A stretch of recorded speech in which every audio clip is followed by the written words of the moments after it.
How to become disciplined without relying on motivation. There are mornings when you wake up and feel absolutely nothing.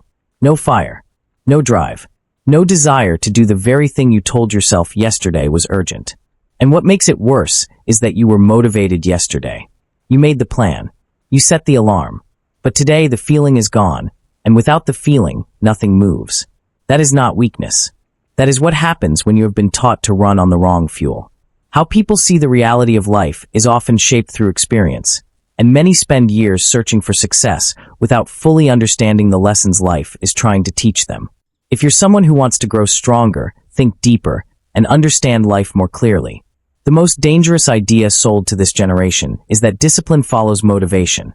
That if you just find your why, find your passion, find the right playlist or the right speech, the work will take care of itself. It will not. Motivation is an emotion. And like every emotion, joy, anger, grief, it arrives without warning and leaves the same way.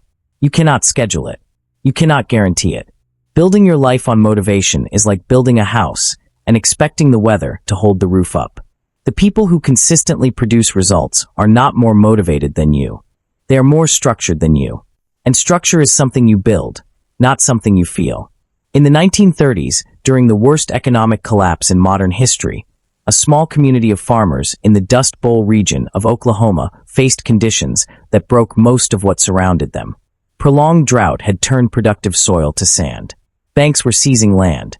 Entire towns were being abandoned.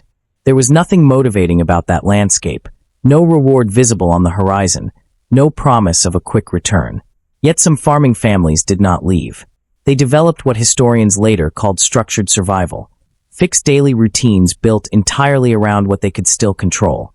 When they worked, what they preserved, how they rationed. Not because they felt inspired. Because the structure itself became the thing that kept them functional when the feeling had long since gone. Those families were not exceptional people. They were people who understood that action cannot wait for emotion. Here's what most people don't realize. Motivation and discipline are not partners. They are competitors. Every time you wait to feel motivated before you act, you are training your brain to require a feeling before it will function.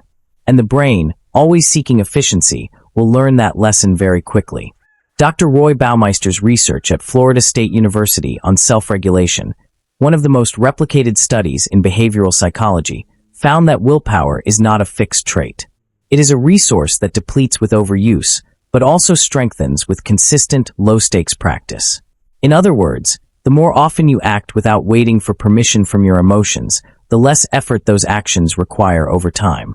This is